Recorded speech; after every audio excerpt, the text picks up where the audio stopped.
Maggie Wolfendale here at beautiful and historic Saratoga Racecourse, and I'm joined by Rosie Napravnik, top jockey in the country. And Rosie, thanks for being here today. And just want to ask you a couple questions. I've actually had the privilege of knowing you for, 8 to 10 years now, and you've really matured and really honed in on your skills. Through those years, though, what is the biggest lesson you've learned about this game? It's hard to pick out one. I've learned so many lessons and continue to every day.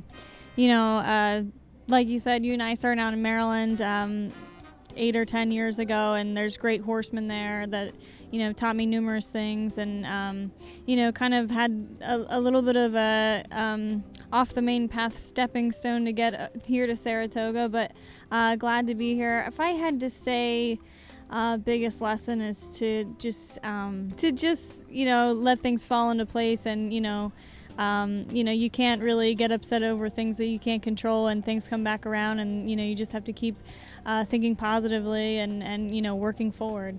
And you've had a lot of success with that kind of attitude. As far as your riding skills are concerned, what do you think is your strongest attribute when on top of a horse?